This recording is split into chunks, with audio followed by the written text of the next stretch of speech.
Lux presents Hollywood.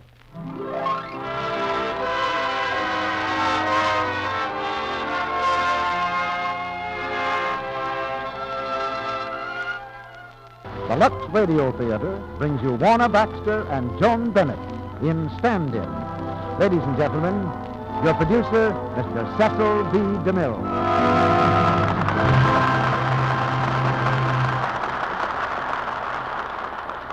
Greetings from Hollywood, ladies and gentlemen. And perhaps I should add apologies to Hollywood for the gentle kidding we're about to give our hometown tonight. We're going to take you inside Hollywood, into the sound stages, offices, and dressing rooms, for a rollicking story behind the camera that matches all the thrills, comedy, and romance that usually go in front of the camera.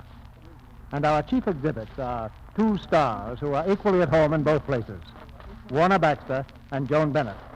It all comes under the heading of the play Stand-In. And for those who are not familiar with that curious word, a stand-in is one of the little people of Hollywood. Somebody who merely stands in for the star while the cameraman is getting his focus and who never appears on the screen at all.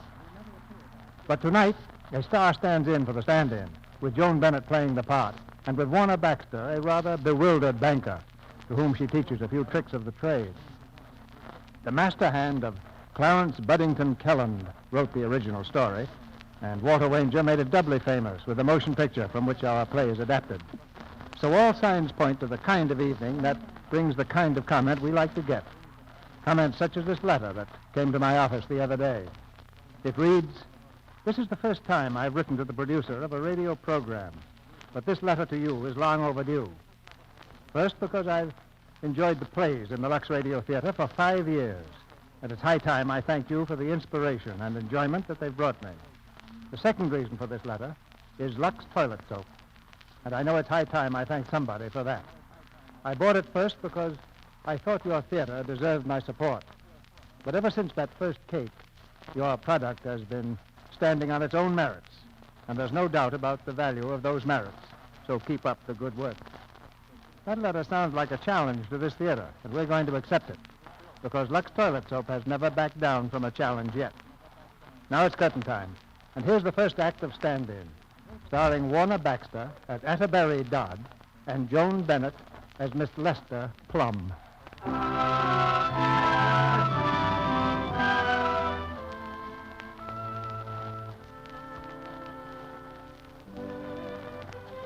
The firm of Pennypacker and Sons, bankers, has been in business for 150 years, and its chief executives look as though they were there when it started. That is, all except Mr. Atterbury Dodd. Young Mr. Dodd, M.A., Ph.D., and a string of other degrees, is the executive vice president of the venerable firm, with a mind that runs only to cold logic and figures. Young Mr. Dodd is a mathematical genius. In his expensively furnished office, Mr. Dodd paces the thick rug, talking to himself. A genius is permitted this liberty. Gentlemen, students, I am honored at your invitation to address my alma mater. In the past, however, I have encountered difficulty in persuading my listeners that the science of mathematics is not one of mere figures and geometrical designs. It's 3 o'clock, Mr. Dodd. It's 1 minute past 3, you're late. But a science more important to life than meat and drink. A science... Mr. Dodd, these figures here... I'm rehearsing my speech. A science without which there could be no art, music, poetry. Mr. Dodd, this balance is... An error in addition, the total should be 1,296,921. The flight of the bird. But we got this total on the adding machine. Have the adding machine fixed. The leap of the salmon, the rhythm of the dance, all are mathematical. Good afternoon, Atterbury. Good afternoon, Junior. Atterbury, you know that survey you made on that colossal motion picture company? I recommend that we hold on to our investment in Colossal Studios. Yes. Well, Grandpa and all of us wish to thank you for that survey. But we're going to sell it. What's that? We've decided to accept Mr. Nassau's offer. Oh, you have you? Is your grandfather still in the boardroom? Yes, they're all in All right, there. I'd like to see them, please. If they insist on this move, I shall have to resign. Quiet! Quiet, everybody! I'll see you, Atterbury. You can't resign. Colossal Studios have been losing money steadily. Yes, since April 7th, 1935, the day we bought the studio. Up to that minute, the business had prospered. But don't you see? I see a stubborn disregard for my conclusions, Mr. Pennypacker. But I see more than that. I see 30,202 stockholders who are not getting the protection to which they're entitled. And how would you go about helping them? I'd go to Hollywood and I'd examine the company records. I'd discover the error and I'd correct it. Yeah, that sounds very simple, Atterbury. But we're dealing here with a human factor. My method is to ignore human factors. Atterbury, do you see many movies? I find them a trifle silly. But you realize those are real people acting out those things you see on the screen? Now, look, some fellow writes a story, then another fellow directs it. A lot of different temperaments. That's how they make pictures, Atterbury. I looked into it. I confess I've not concerned myself with the details of manufacture, but 2 and 2 make 4, Mr. Pennypacker, whether they be fish, apples, or human beings. Ah, you're a pig-headed young man, Atterbury. You mistake confidence for stubbornness, Mr. Pennypacker. Confidence based on mathematics, a science which has never failed and never will. I'll stake my future on it. You'll stake your future? Well, we're staking $5 million. I beg your pardon, Mr. Pennypacker, but you're staking nothing of the sort. You're selling a $10 million property for $5 million because it offers problems. Giving away $5 million of your stockholders' money. Atterbury, how dare you speak to Grandpa like that? I'd speak to great-grandpa the same way. Mr. Pennypacker, gentlemen, has it occurred to you to wonder why, in your opinion, colossal studios are worth nothing when they appear to be worth $5 million to a certain gentleman in Hollywood? A certain Mr. Ivan Nassau seems willing to purchase the studio. Why? All right, Atterbury. You go to Hollywood. It's your judgment against mine. But if you fail, don't come back. It's your judgment against mathematics, Mr. Pennypacker. I'll go to Hollywood.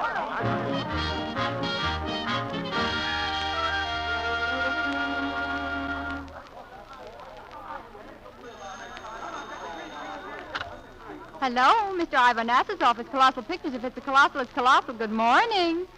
I'm sorry, Mr. Nassau is in conference. I can't help who you are. He's in conference with Mr. Kozlowski, Miss Cherry, and Mr. Potts, and he can't be disturbed. Mr. Kozlowski, Miss Sherry, and Potts. Potts! Oh, is that so? Well, so are you, wise guy. He's really a wonderful... All right. Now, here's the setup, Mr. Nassau. Get this, Miss Sherry. Now, listen, Kozlowski. I'm Liz. Go on, Potts. Go on. So, Mr. Atterbury Dodd is met at the station by the publicity director of Colossal Studios Incorporated. It's my job, get it? Oh, and what's the first thing I do? I break his glasses so he can't read the books. Ha, ha, ha. And then I put him on a merry-go-round during the days, and Miss Sherry here takes care of his nights. That is, unless the old gray mare ain't what she used to be. Potts, you should play Gone with the Wind, but for good you should be gone. Yeah, we'll save them cracks for your pictures. So you see, Mr. Nassau, by the time we pour him back on the train, he's so goofy he don't know what goes. Just a minute, Potts. Who do you think you're dealing with? Dodd is the most brilliant financial brain Wall Street has developed in the past 10 years, and you might remember this. We're trying to put over a pretty fast deal, and Dodd doesn't smoke or drink, and he doesn't play around with girls. Miss Cherie here can take care of that, can't you, Thelma? The whole setup makes me sick. Oh, Thelma, you're as bad an actress off as you are on. You know this is a great deal for both of us. I get mine the day Colossal closes, and you get yours.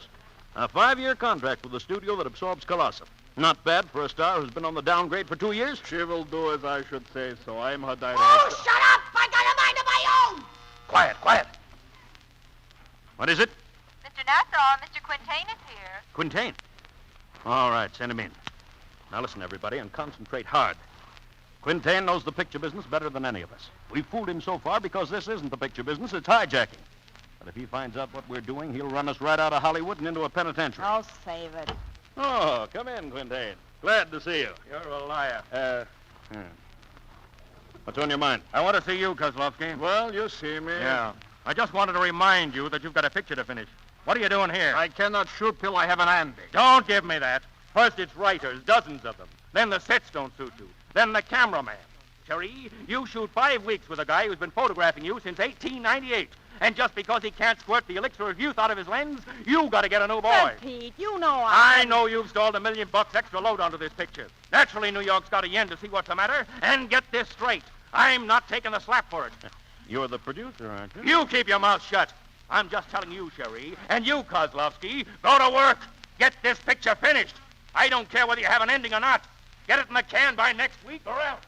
What does he think he is? I'm Kozlovsky. Tell it to him, not to me. Thelma, you've got to keep him away from this Dodd guy, understand? Why don't you do your own dirty Cherie, work? my sweet. My sweet, my fool. Now, listen. I ain't got no time to listen to arguments.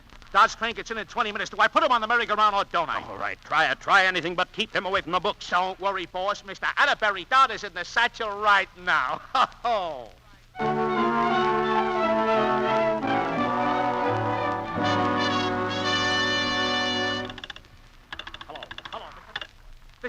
Well, Potts, did you meet him? Oh, yeah. I'm in the station now. Mr. Nassau, this guy is a screwball. Look, I identify him despite he looks like an undertaker. I start to ladle him all over, but the reporters crash in. Before Dodd can open his kisser, I say, look, Mr. Dodd, leave me to inform these mugs how you're going to revolutionize the industry. Well, what happens? He just looks at me and he says, do you know? Well, so before I can biz the intervening gap, he's on his way to the hotel in the studio car and me over a barrel with my socks down. Why, you dumb little... Get after him. Get after him. Don't give him a chance to get down here. Okay, boss, he's in the satchel. Oh, shut up.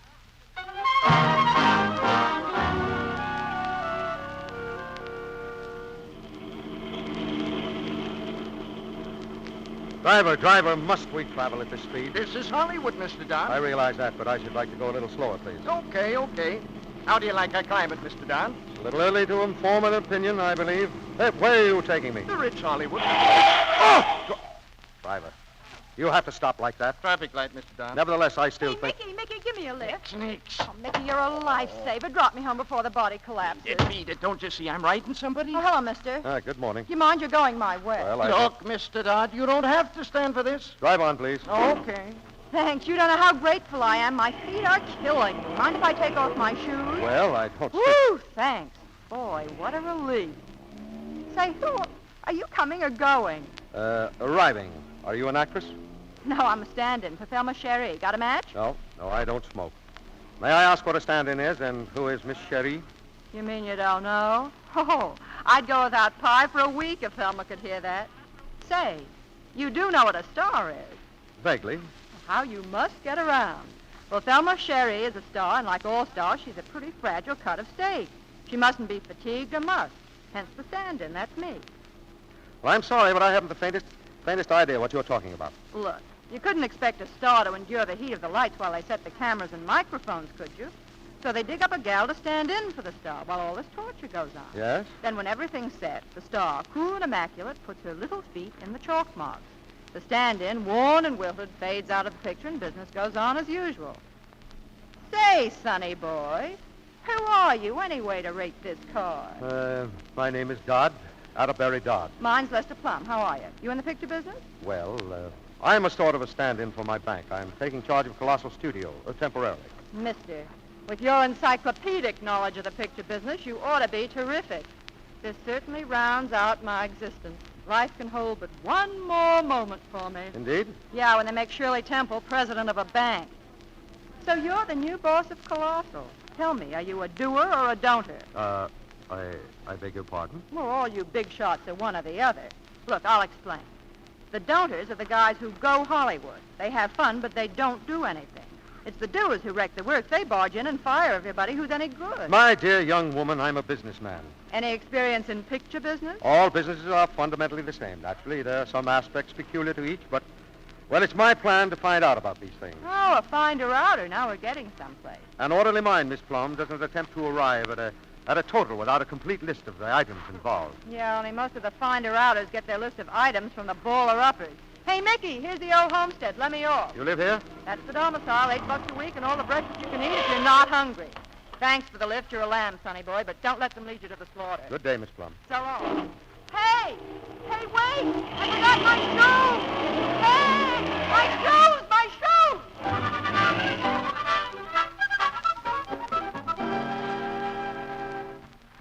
Now, this sweet Mr. Dodd. As you see, there are 2 bedrooms, one in orchid and the other in pale fudge, and the bathroom done in dramatic jungle red. How much does all this bad taste cost? $100 a day. What? Oh, you needn't worry. It's charged to Colossal Studios. I see. I must make a note of that. Ha, ha, ha. Hiya, Dodsy, hiya. Well, you don't look a day older. Ho, ho. Hey, get a load of the space you got here. You couldn't have grabbed more if you was a trunk murder victim. Some hideaway for a party, eh, you dog, you? Ho, ho. Hey, look, I got it all planned. Boy, are we going to do a job on the town tonight. First, we attack the Boogie Woogie Tavern. Mr. Potts, I appreciate your hospitality and kind interest in my entertainment, but I'm here on business. What's the odds? What's the odds? Say, you want to get your autograph book filled up, don't you? I have never kept an autograph book. So what? So what? We can just look at the sights. It's all charged to Colossal anyway. Indeed. That's the picture business, Mr. Dodd. Oh, Mr. Dodd. Oh, you are Mr. Dodd, aren't you? Yes, I am. Hey, how did you get in here, lady? I've read about your coming to run Colossal, Mr. Dodd, and I made up my mind I was going to bring my little girl to see you. This is Mr. Dodd, Elvira. I like you. I like you. Get up. You gotta get up. Get on your feet, but to the beat. You gotta get up. Lay off. Dear child, tender child. Listen, Oh, wonderful. Hello, who? Mr. Dodd, bring it in. No, please, I don't want... No, he don't want to buy a car. How much? Tear it down, child. Chicken cacciatore. What's the wheelbase? Listen, All right, now I tell you. listen, I don't... If I Please, can you afford do. it, Stop it, this is a madhouse. I can't stand it.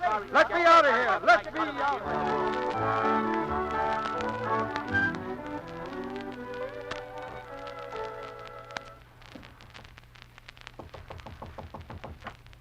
Yes? Excuse me. Is this, Miss Plum lives here, doesn't she? Yes. Well, I have her shoes. I'd like to return them. Her shoes? Yes, her shoes. You see, Miss Plum was riding in the car with me, and she left her shoes. Yes. Did I hear my name? Oh, hello, Mr. Dodd. Good evening. You forgot your shoes. Oh, thanks. I'm awfully sorry. Well, I thought I'd better bring them to you. Yes. Oh, this is Mr. Louvaney, Mr. Dodd. How do you do? How do you do? How do you do? Hey, look. What is it? Is there anything wrong here? That man, he's... Oh, don't mind him. He's trying to get a job in horror pictures. Oh, I see. I was worried for a minute. It was nice of you to bring the shoes, but I could have stopped by your hotel. Well, you wouldn't have found me there. Miss Plum, tell me, there must be some place where a man can live without being tricked and tormented by people who want to do his thinking for him. Not when you're a big shot. That's picture business. I suppose not. Hello, Lester. Hello, Thomas. I didn't take that job. Gee, Lester, it was a tough stunt. Look, I'll show you. Blake and me are supposed to be dueling at the top of the palace steps. Now, wait a second. I'll go up to the top of the steps. Now, here was the stunt. We were dueling, see? Like this. Yeah? And then Blake gives it to me like this. Ah! And then I was supposed to fall all the way down the steps like this. Oh, did you see what he did? Did you? Are you hurt? Hey, you see, Lester? They wanted me to do that for $7.50. I don't blame you, Tommy. It's worth $15 if it's worth a cent. But he just did it for nothing. Hey, I got my pride. Besides, that's a picture business. Oh, well, maybe I'll get something else. Who knows? Well, I think I'd better run along. Good night, Miss Plum. Wait, don't go. Say, Mrs. Mack has a vacancy here if you'd like it. Oh, here? Sure, if you don't mind sharing a bathroom with a trained seal. You're joshing me. All right, I'm joshing you. But this is the last place in the world people will expect to find you. And if you really want to find out about the business, this is the place. Most of the folks here are ex-stars and has-beens. They're down and out. But the only difference between them and the people on top is that the others have jobs now. All right, I'll send for my bags. And about that trained seal, well, I'm sure it couldn't be half as obnoxious as a certain Mr. Potts. Come on upstairs and I'll show you the place. It's really not a bad room, and you're right next to me, too. Oh, I'm sure it'll be fine. You're sure the hams won't get you down? The failures and has-beens. Well, they don't seem to have gotten you down, Miss Plum. Me? Oh, I head the list of who's through in Hollywood. Come here. I'll show you my room. Yours will be just like it. We'll be neighbors. Any objection? Oh, no. I see any reason why it should affect the situation. Guess you're right. It wouldn't. How's the room? That's very nice. Very nice indeed. Well, this picture here, Miss Plum, is that you? Sure it is. Doesn't it look like it? No. That's fame for you. I was getting $4,000 a week when that picture was made. $4,000 a week? Sure, I was the Shirley Temple of my day. But, Miss Plum, may I ask your present remuneration? That means wages, $40 a week when working. But that's entirely wrong, Miss Plum. You're telling me. Oh, I mean the ratio of 4,000 to 40. An inventory today would show all the assets you had as a child. Your mind is mature, above average, if I may be forgiven. You may. And you're physically stronger. Why, potentially, if you were worth 4,000 then, you should be worth 8,000 now. It's simple mathematics. There must be something to explain it. I'll say there is. A guy named John Public. Yes, but the public did like you. Look, you like chocolate? Well, yes, of course. All right. Maybe John Public likes vanilla, and they like their child stars to be children. Oh, I'm not squawking because old age got me. I've got my Social Security number. Say, you'll be needing a secretary, won't you? Secretary? Yes, of course, but demands... Oh, I've got the answer to that one. Look, my night school diploma. Read this and gasp. Maximum cum laude. That's Greek for with highest honors. Well, I've always had a male secretary. Oh, I'll try to keep my voice and my emotions in a low register. Well, I'll be glad to give you a trial. I hope you're not fooling, mister. Lester. Come in, Mrs. Mack. Lester, you know the rules of the house. No men in your room at any hour. It's all right. I was just going to call you. Mr. Dodd's considering staying here. Oh. Well, Mr. Dodd, the rent's $12 a week. I don't allow cooking in the rooms, drinking on the premises, and I expect my guests to be ladies and gentlemen at all times. And one thing more, no pets of any kind. Down, Silvernose, down, boy. But what is this thing? That, Mr. Dodd, is the seal. Oh. You see, Mr. Dodd, Silvernose is an exception. He's the only trained seal in movies. Gets more fan mail than Clark Gable. You won't mind him. No, I'm sure I won't. As a matter of fact, he may be able to teach me something about the picture business.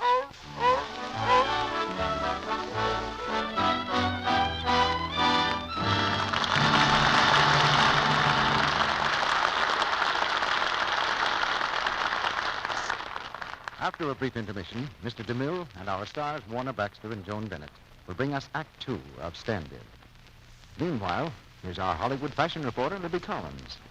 Hey, Libby, you look excited. What goes on? Mr. Ruick, I've had a really thrilling afternoon. Just as I think I'm quite used to glamour, I get a close-up of another famous Hollywood star, and there I am, all bedazzled again. Well, Libby, who is it that's bedazzling you this time? Loretta Young, Mr. Ruick. Oh, well, of course. I was at the photographer's studio where she was posing for some color stills. I went to get some fashion hints. You know, Loretta Young is always beautifully gowned. She was wearing such an exquisite evening dress for the color picture. Won't you describe it for the ladies in our audience, Libby? Well, I'll try. It was what I'd call a moonlight shade, a lovely pale turquoise blue. The bodice was silk jersey, closely draped. The skirt, yards and yards of soft chiffon, the same shade of blue. There were long, tight sleeves, a deep, square neckline, and no trimming at all unless you count the 4-strand pearl necklace she was wearing, fastened with a huge clasp of brilliants. Sounds pretty gorgeous, Libby, even to a mere man. And how that dress set off Loretta Young's exquisite coloring, Mr. Ruick. Light brown hair, big blue eyes, and honestly, if you ever saw a lovely complexion, there was one. Well, Libby, Loretta Young is famous for her beautiful complexion. And you know, that makes us feel pretty proud, because she's used Lux toilet soap for years. Well, Mr. Ruick, I had it brought home to me again how very, very important lovely skin is to a woman. Gorgeous clothes are fun to wear, but they just don't mean a thing if your skin isn't smooth and soft and fresh-looking. Hollywood stars know that all right, Libby. That's why they're so careful to use a complexion soap they can depend on. And that's why 9 out of 10 of them use Lux toilet soap. It's certainly a beauty care that works, Mr. Ruick. Loretta Young says so. She says she uses Lux toilet soap every day. Lux toilet soap's active lather removes dust, dirt, and stale cosmetics thoroughly and leaves your skin feeling smooth and soft, looking beautifully fresh. Now, there's a tip for women everywhere who want a beauty soap that's a real aid in keeping their skin smooth and lovely. Get 3 cakes of this fine white beauty soap tomorrow. You'll be delighted with the gentle, protecting care that Lux toilet soap gives your skin. Now, our producer, Mr. DeMille. Act 2 of Stand-In, starring Warner Baxter as Atterbury Dodd and Joan Bennett as Lester Plum.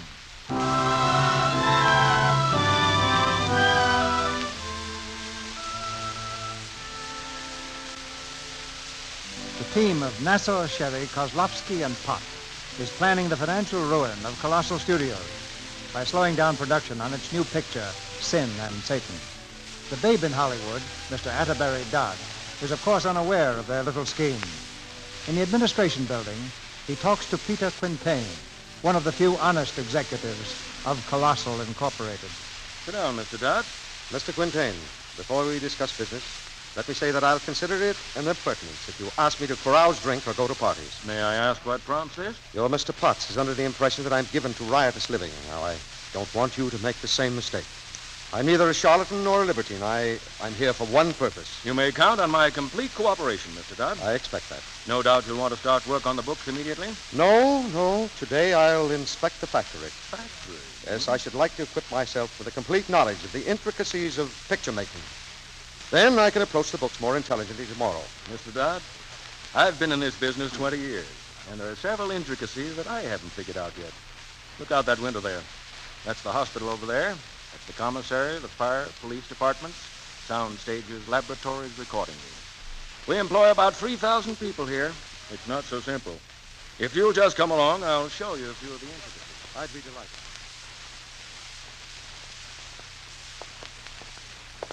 That's a sound stage just ahead. They're shooting Sin and Satan if something hasn't held them up again. You say there are 3,000 people working here, huh? At least that. Most interesting. 3,000 units just to manufacture motion pictures. Units? Carpenters, electricians, artisans of all kinds, I suppose. The various cogs in the machine. They're not units, Mr. Dodd. They're people. Human beings. Mr. Quintain, for purposes of bookkeeping, I prefer to regard them as units. Yeah? Well, if you peddle this joint to Nassau, your units will be on the dole. Your logic escapes me. Dodd, every time an independent studio becomes competition to the Combine, Nassau's the heel who is called in to put them out of business. Very interesting. He'll buy this joint under the guise of a merger, like he did Excelsior and National. In 15 minutes, it'll be a ghost town. Let's step inside here. We can watch them shooting. Now,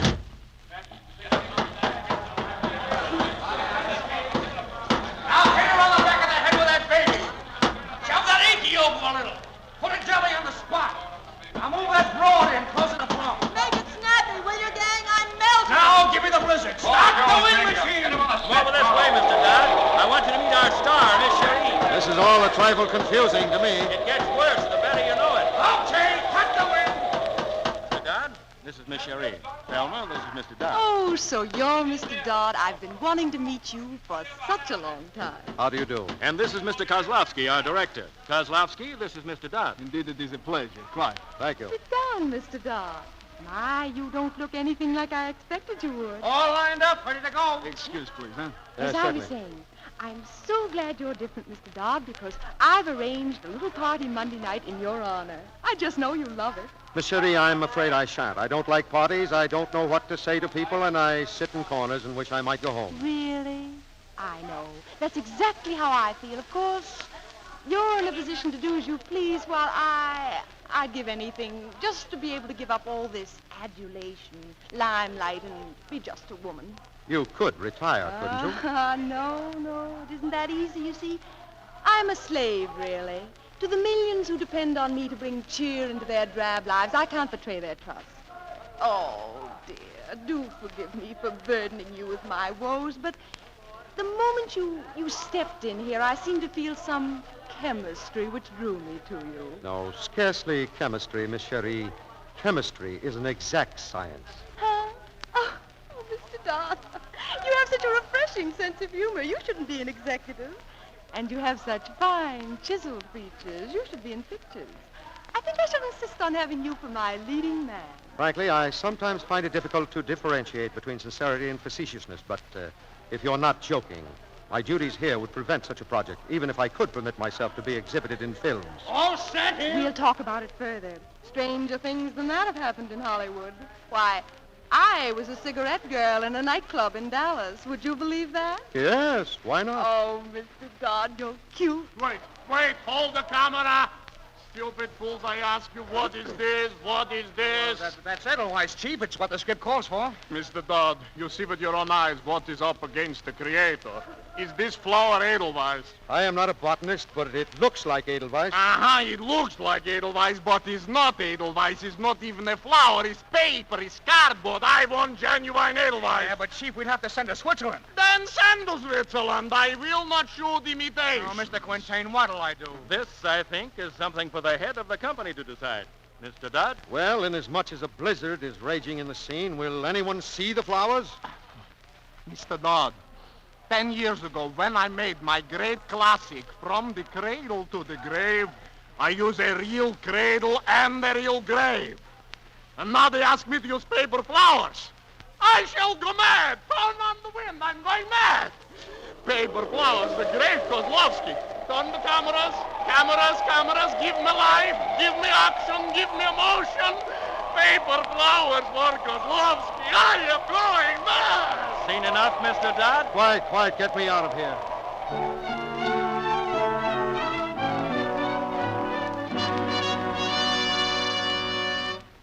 Mr. Curtis, you're a writer. You ought to know something about this. Sin and Satan. Story cost $280,000. Mr. Curtis, can you tell me why one story should be rewritten so many times? Well, I'll tell you. Kozlovsky said we didn't have enough oomph in it. Or enough slock. I beg your pardon? Slock. What kind of a word is that? I don't know. It's Kozlovsky's. He uses it to describe everything. Uh-huh. I see. Well, nevertheless, I foresee a considerable difficulty in convincing my bank that a scarcity of oomph and a lack of schlock warrants such a waste of money. Well, that's the picture business. That's the picture business. That's the picture business! Hasn't anybody any answer for stupidity besides that? I'm sorry, Mr. Dodd, but that's the only answer. You can't go in there. Stand back, sister. I'm practically in now. Hello, Sonny boy. You remember me? Oh, Miss Plum, yes. She pushed right past me. Never mind. What is it, Miss Plum? You mentioned a job. Well, here I am. Mr. Curtis, you may leave now. Oh, I get it. So long, Mr. Dodd. And shut the door, please. Sure. Listen, Sonny boy, I can scream so you can hear it through more closed doors than that. Miss Plum, I'm not interested in your screaming ability. If you're to work with me as my secretary... You mean I'm in? If you're to work with me, we must have an understanding. I must have someone who can't be corrupted and who will be faithful to me. Okay, Sonny boy. Most men want a girl who'll be faithful, but who corrupts easily. Miss Plum, as employer and employee, I feel that there should be a certain formality in our relationship. You mean in business hours I'm to call you Mr. Dodd? If you will, Miss Plum. Okay, Okay, Mr. Dodd. Well, we might as well start in right away. Take a telegram, please. And I warn you, accuracy and speed will be the vital factors affecting your permanent employment. Shoot. Pennypacker & Son, 154 Wall Street, New York City. Gentlemen, I'm delaying report regarding financial structure, colossal. Until special production, quote, Sin and Satan, unquote, can be viewed and judged as to potential value. Stop. Miss Plum. Yes? You're not paying any attention. Here, would you mind changing places with me? Not at all. Thank you. Now, let's assume that you are dictating and that I am the secretary. You will notice that I'm not humming, nor am I fixing my hair, nor adjusting my stockings. I'm doing this. I'm taking notes. Now, please take the pad again, and we'll start from the beginning. Well, why not pick it up where we left off? Miss Plum, this is no time for levity. Isn't this what you said? Pennypacker & Sons, 154 Wall Street, New York City. Gentlemen, I'm delaying report regarding financial structure colossal until special production, quote, Sin and Satan, unquote, can be viewed and judged as to potential value. Stop. Oh, a truly remarkable feat of memory. Well, you forget I was a kid star. I could memorize before I could button my shoes. If you want, I'll use shorthand, but you'll have to slow down. Miss Plum, I think we're going to get along. Sure we are, Sonny boy. Let's go.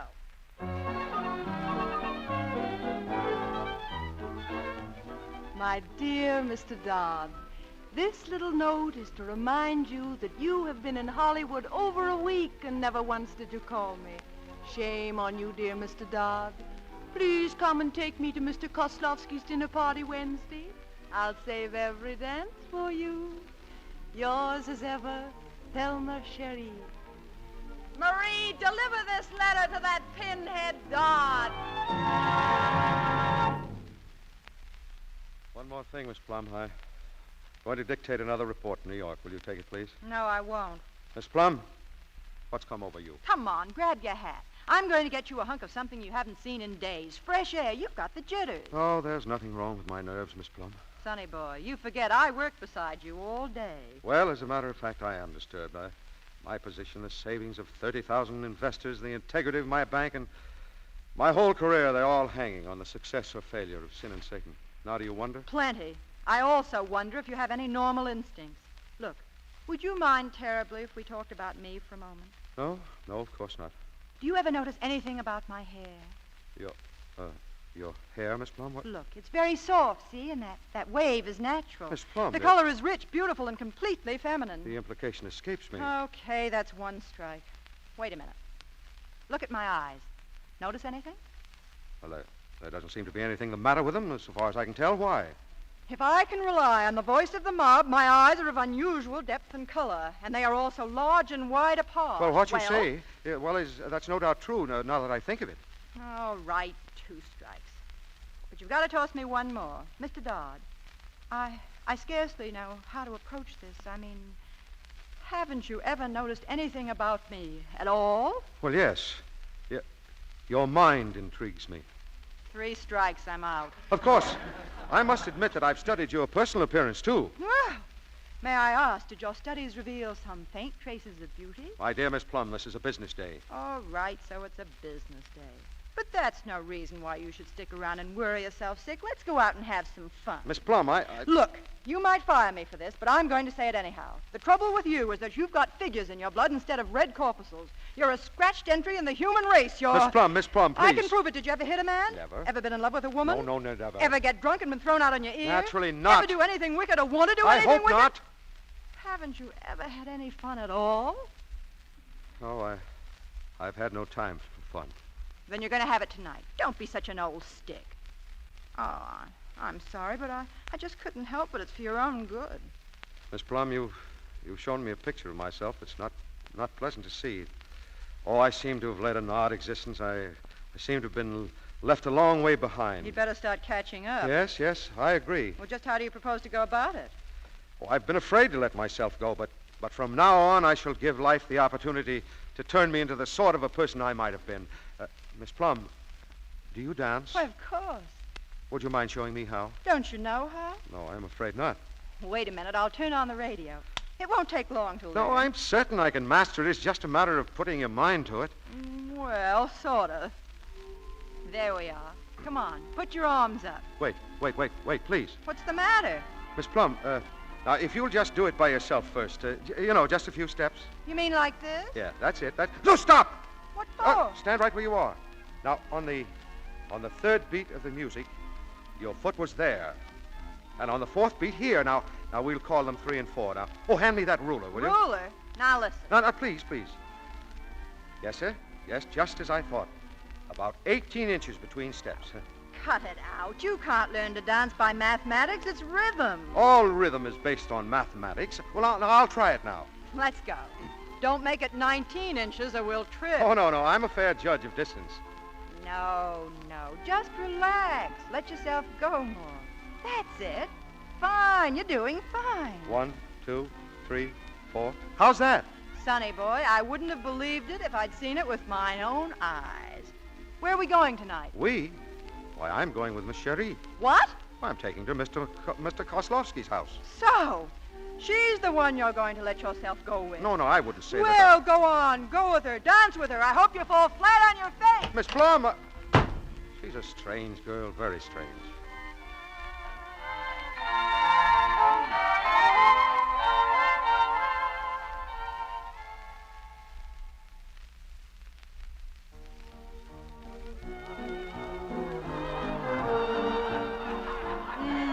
Danced divinely, Mr. Dodd. Thanks. 1, 2, 3, 4. Oh, if only this could go on forever. But it's sweet to have a glimpse. 4. Glimpse? Glimpse of what? Why, the kind of glimpse a girl like me gets when her orbit crosses the orbit of a man like you for one brief moment.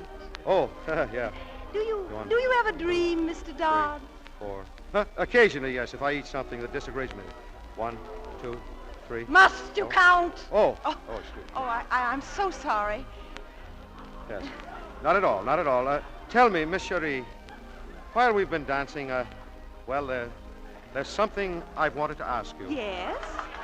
Where did Mr. Kozlovsky get those drapes? Drapes? I don't know why. Oh, I'm just interested. Well, it's a very strange thing to ask. Well, I might also ask about the rug in the library. Very nice rug, that. Yes, it is. Hello there, Dodd. How do you do, Mr. Nassau? Well, how do you like Hollywood, Dodd? Well, I've been so busy I haven't had time yet. That's the trouble. You big fellows don't know how to relax. You try to repair in a day the accumulated damages of bad management. I'll take Colossal, for instance. Yes, that's what I'm trying to prevent. Huh? That's pretty good, Dodd. And since you mention it, I do know things about that situation that you don't. Yes, precisely. For instance, you know why Colossal is worth $5 million to you, while the pennypackers consider it worthless to the stockholders. You make it sound like a conspiracy against the stockholders. The thought is yours, not mine. Still, now listen, Dodd, you've got a lot to learn. But you're all right. Yes, sir, you're going to be all right. Well, hello there, Dodsy. So we meet again, eh? What do you think of old Kozlovsky's party, huh? How do you do? How do you do, Mr. Potts? Well, and he's the old director himself. Hiya, Sergei. Greetings, Mr. Dodd. How do you do, Mr. Kozlovsky? I get you a drink, huh? No, wait a minute. Get Mr. Dodd a drink. No, thank you. I don't drink. Oh. Mr. Kozlowski, I've been wanting to ask you, how is the picture coming along? Picture? Oh, the picture. That doesn't answer my question, sir. I should like to know Oh, how Sergei, that reminds me. I got a great idea for a sequel. A sequel to Sin and Satan? That's right. It came to me in a flash. Gentlemen, before we do a sequel... Now, here's the setup. We got a picture called Sin and Satan, ain't we? But there ain't no Satan in it. But in the sequel, he's in it. Mr. Potts. What do you think, Sergei? Like Dante's Inferno. Potts, there you got something. Now, let me visualize, huh? I see fire. Yeah, that's it. I see girls, beautiful girls running over hot brimstones. I see dragons snorting flame. Green dragons, red flames. We'll give it to them in Technicolor. And it ain't sensible because Dante's Inferno was a classic. Dodgy old socks, what do you think? Well, I think I should still like to know how Sin and Satan is getting along. Oh, yes, Sin and Satan. Oh, it's coming along great, Mr. Dodd. We're having a press preview next week, ain't we, Sergei? Well, I don't know yet. I may reshoot that last half. The last half? The mood is wrong. It needs, schlock. Well, I'm afraid I don't agree. Huh? Oh, you don't know what I mean. Nobody does. That's just it. But shooting the last half of the picture is a little too expensive. And while we're on the subject of expense, Mr. Kozlowski, I wish you'd return some of the furniture and to the property department. What's that? Yes, they might need it. Now, those drapes still have a Colossal Studios tag on them. I've noticed several vases and an oil painting and a rug. You think I steal this thing? No, certainly not. I'm Kozlowski. Yes. I kill for less than that. Kozlowski, don't hold him, somebody. I kill him. Oh, you crazy fool! Oh, forgive him, Mr. Dodd. He didn't know what he was doing. Oh, your poor eye. Never mind. Consider the incident closed. Excuse me, I'll have to leave now. No, please, don't go. For my sake. Dodgy, you can't go. The party's in your honor.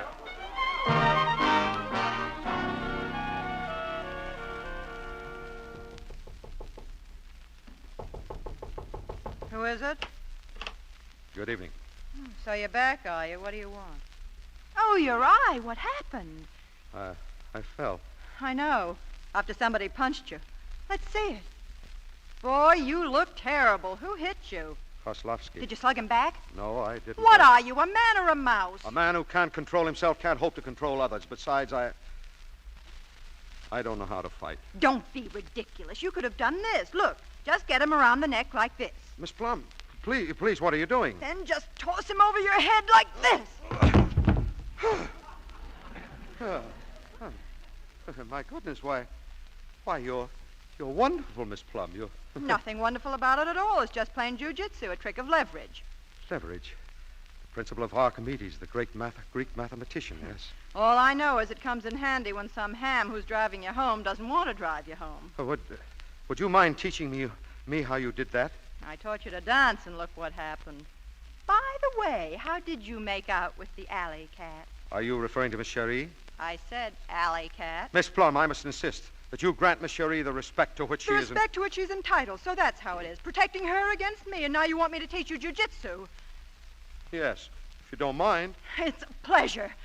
Watch! Oh, very good. That's very good indeed, Miss Plum. Oh, you hurt? I didn't mean to hurt you. No, I feel fine. Now, let me do it to you now. Let's see. First, I put my arms around your neck, and I hold you, and I put my feet behind you, and then I pull you close to me. That's right. Closer. Closer, as close as you can. Now what? Don't you know? Oh, of course. I apply leverage. Oh! I've mastered it.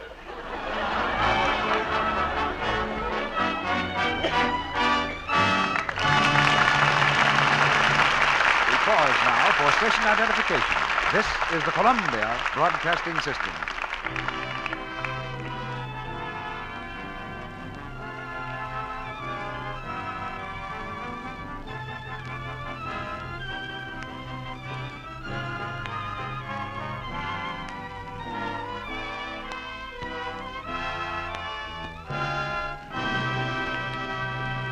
In just a moment, Mr. DeMille and our stars, Warner Baxter and Joan Bennett, will bring us Act 3 of Stand-In.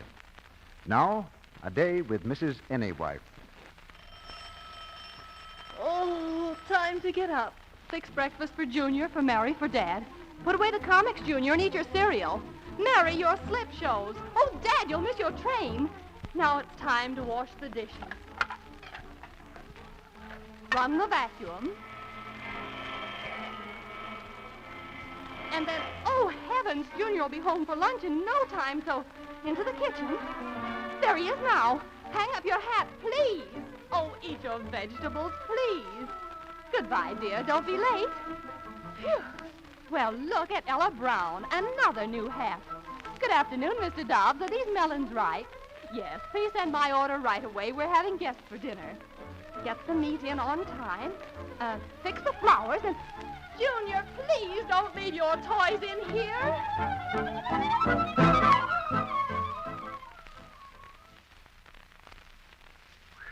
A pretty strenuous day.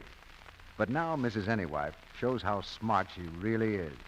She draws a nice, warm Lux toilet soap bath and relaxes in it completely, happily. She knows that this fine white soap with its delightful fragrance will make her bath a joy. She covers herself all over with Lux soap's creamy, soothing lather.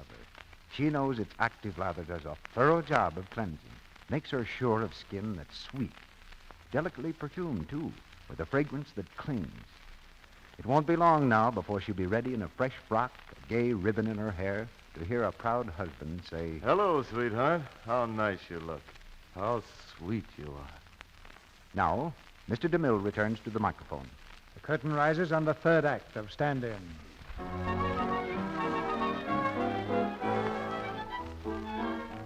It's the night of the preview. Kozlovsky, after making his peace with Atterbury Dodd, consented to show Sin and Satan out of town, and the audience was invited to express its opinion on cards. These cards are now in Atterbury Dodd's office. You have just seen a preview of Sin and Satan, a colossal picture. Your criticism is appreciated. Boy, they certainly took that seriously. Read that last card, Miss Plum. A pleasure. Question. Did you like the story? Answer. What story? Question. What part of the picture did you enjoy most? Answer. The end. Question. What actor or actress did you enjoy most? Answer. The gorilla. The gorilla. You know, I can't figure how that gorilla got mixed up in that picture. There aren't any gorillas in the Swiss Alps. Oh, a little thing like that wouldn't bother Kozlovsky. Anyway, the gorilla's in, and there are 215 cards that say they like him better than your girlfriend. Miss Plum, the person to whom you refer as my girlfriend is merely a business associate. Yeah, and the way they hissed your business associate, I thought the theater was filled with cobras. Where's Quintain? Hello. Get me Quintain, please. Oh, it's been a horrible experience, horrible. Oh, don't take it so hard, sonny boy. Oh, Miss Plum, this is the end of Colossal Studios. What? You're going to sell to Nassau? Yes, there's no alternative. Atterbury, do you know what you're saying? Miss Plum, your sympathetic attitude proves to me that you're not only a loyal employee, but, if I may take the liberty, a close personal friend. You know, the prospect of humbling myself before the pennypackers doesn't make me exactly happy. You egotistical adding machine. What do I care how you humble yourself? I was thinking of the people who go out on their ear when you close the studio. Pop Jones in the commissary, the cops on the gate, little Miss Coley in the wardrobe, prop men, electricians, carpenters, 3,000 people you call units. Units that happen to have families, homes, and kids, and rents to pay, and doctor bills. Miss Plum, you're hysterical. Sure I am, because I'm one of those units. No, why, you're not a unit, Miss Plum. You're different. I'm not different, and from now on, I'm not even a loyal employee or a close personal friend. Miss Plum, are you leaving me? No, I'm a dope, but I can't leave you now. Thank you, Miss Plum. You want to see me? Yes, come in, Mr. Quintain. You were at the preview. I was there. Tell me, what do you think of the picture? In front of this girl? I'm too polite. Don't mind me. I'm going out for a hamburger. You mean there's no hope? Sure. Just cut Thelma Sherry down to a whisper and build up the gorilla's part. He's swell. Mr. Quintain, I'm serious. So am I. Why not? An anthropoid ape as a motion picture style. Well, it's very unusual. Oh, I don't know. He'd certainly be an improvement over Sherry. Say, Mr. Quintain, I'm convinced that Miss Sherry and Mr. Kozlovsky were in on this deal to ruin Colossal. A change in the picture would serve both of them right. Yeah, but there's one catch. Sherry's contract says she can okay the cutting. Then I shall deprive her of that power. Throw away your dream book. Mr. Quintain, there's a clause in all star players' contract. Quote, if the artist commits any act that will prejudice the public against the motion picture industry by doing anything which will bring her into public hatred, contempt, scorn, or ridicule, the contract is then breached, unquote. So what? So I shall involve Miss Cherie in a scandal. You think you can do it? She'll let you? Yes, I'm sure of it, Miss Cherie. She's always making advances. That's no lie. What's the plot? Well, I'll take her on a round of the nightclubs. We'll dance till dawn. And drink. Oh, certainly. Champagne. I'll ply her with champagne until the inevitable happens. You mean till she trips on her nose? Yes, that's right. I get it. She falls on a dance floor. You sit down alongside of her, and I have the newspaper standing by to snap the picture. Great. But, Dad, you realize this makes you a libertine and a charlatan. Oh, I'm fully aware of that, but I'm willing to make that sacrifice. That's the boy. Hello. Get me the Tribune, quick.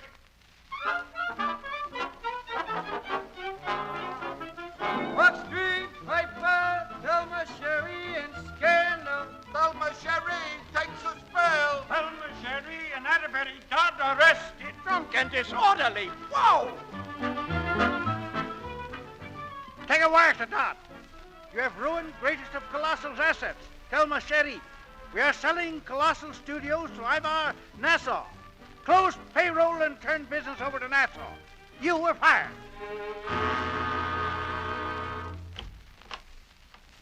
Come in, Miss Plum.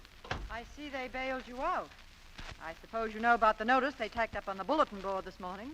Colossal's been sold. Miss Plum, I've just been dismissed. Stop. You're breaking my heart. After 4 years with Pennypacker and Sons. Look at this, Mr. Dodd. A closing check. I've been dismissed, too, in case you're interested, along with 3,000 others. And I'm supposed to break out in a rash because you lost your job. You sold out your stockholders and fouled your employees. Everything I did was for the good of the company. Listen, Dodd. There's a mob coming across the lot. You'd better get out. A mob? Electricians, carpenters, everybody. They're blaming it on you. Tossed all them off. Get out, Dodd. Beat it. Well, I only did what I thought was right. I tried to tell them that. Oh, what a bust. And to think I had that picture almost cut. 2 more days of retakes, and I'd have made a star out of that gorilla. Mr. Quintain, assuming that you had those 48 hours, what else would you need? Nothing except those guys out in the yard there. We got the gorilla on the lot. If the gates were locked and Mr. Nassau was not allowed to take over the studio. Nassau's on the lot, too. Yes, but there are also 3,000 men on this lot whom he's put out of work. And who will resent his presence here if they only knew the truth? If we can keep Nassau locked up until... You're talking about 20 years in the jug, brother. It's unlawful possession. Do you want those people out there to lose their jobs? Say, whatever happened to that Atterbury Dodd who used to call those mugs units and cogs in a machine? I confess to a certain modification of viewpoint. And a 20-year rap doesn't matter? All that matters now is what is true or false. All right, brother. I'll split that 20 years with you. Yeah, hello, Dodd. Well, I suppose you know what's happened. Yes, I found out this morning. Too bad, Mr. Dodd. A pity. The jackals are gathering. You put up a great battle, Dodd. Well, I did the best I could under the circumstances. I admire you, Dodd. No hard feelings. You have a lot of virtues I like. Yes? You're a brilliant man, Dodd. What difference can it make to you which side you're on, as long as you win? I'll give you a job at $75,000 a year right now. You will, huh? Sure, it's more than Pennypacker paid you. Yes, a lot more. Atterbury, get out of here. That crowd will tear you to pieces. No, let them come in. I want to talk to them. Talk to them. You can't reason with 3,000. Yes, I'm going to talk to them. Quintain, you wait here. Don't let those 2 out of the room. Paige. Hey, I'll meet the crowd outside. Wait, Atterbury! Keep us out of work, huh? Gentlemen, fellow workers, men, listen to me. I've got to talk to you. Stop. You must listen to me. All right, men, let him talk. Yeah, let him talk. Make it short, make it good. Gentlemen, I was discharged this morning, too. Now, wait, you regard me as your employer, the big boss, but I'm not. Your bosses are the stockholders. There's a streetcar conductor in Denver, a bricklayer in Chicago, a soldier's widow in Memphis. 30,000 of them. They are the stockholders. Their savings built this plant, and now a small group of financiers, headed by Ivan Nassau, are trying to close it.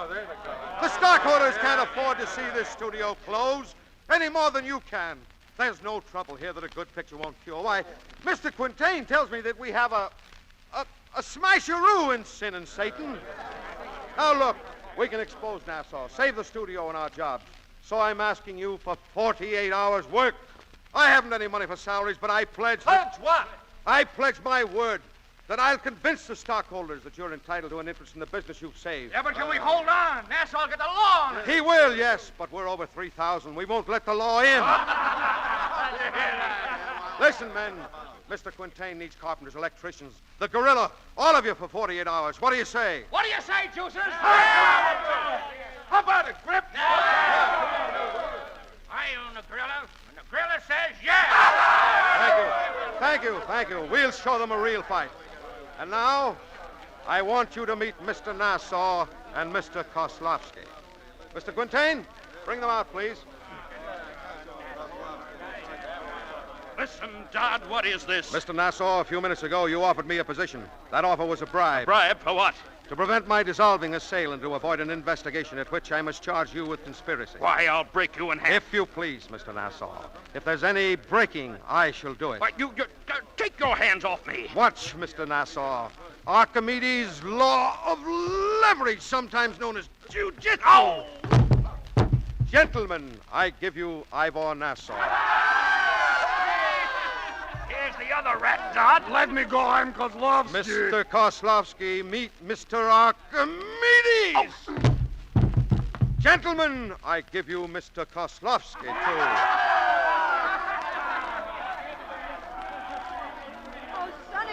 Sonny boy, you were magnificent. Thank you. Take a telegram, Miss Plum. Yes, sir. This will advise you that for failure to deliver to buyer, you still own this business. Stop. Have checked all items carefully and... Miss Plum. Yes? Miss Plum, if you please. Will you marry me, Miss Plum? What? No build-up? Miss Plum, that's picture business.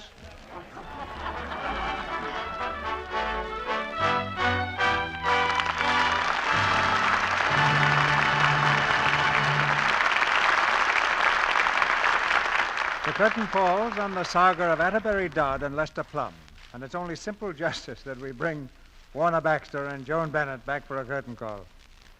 Well, my first visit to the Lux Radio Theatre has been a very pleasant experience, CB, and you always were a top-notch host. He's the only man I know, Warner, who can be both boss and host and make you like it. You don't mind if I blush, do you, Joan? Go right ahead, Mr. DeMille. I'd enjoy it. Well, pardon the pun, but after stand-in, you both stand in 100% with us. That was quite a different part you played tonight, Warner, from the last one you played for me. Yes, not an Indian in sight tonight anywhere. What was it you played for Mr. DeMille before, Warner? Well, I spent several jolting weeks on horseback for him, making the squaw man. Oh, really? You know, my mother was in the original Broadway production of that play with William Faversham and Theodore Roberts. Oh. I remember it very well, Joan. It was long before you were born. And perhaps I should explain that it was not the silent squaw man in 1913 that Warner played for me, but the one that talked just a few years ago. Well, in any event, playing a banker is easier on the anatomy. Say, by the way, what's on here next week, CB? Before you tell us that, Mr. DeMille, I want to say just a word about something that's good this week, next week, or any week, and that's Lux Soap. I suppose most of the women in this audience know that already, but the few who don't are really missing something that when they don't use Lux Soap.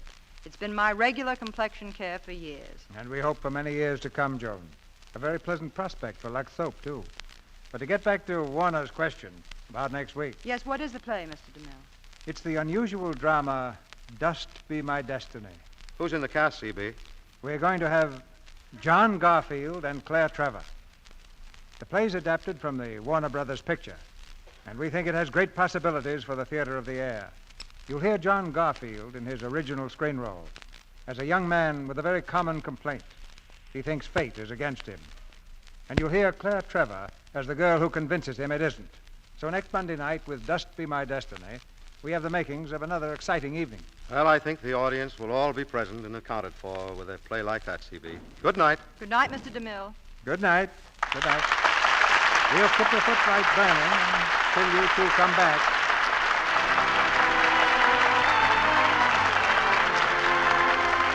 Our sponsors, the makers of Lux Toilet Soap, join me in inviting you to be with us again next Monday night when the Lux Radio Theatre presents John Garfield and Claire Trevor in Dust Be My Destiny. This is Cecil B. DeMille saying good night to you from Hollywood.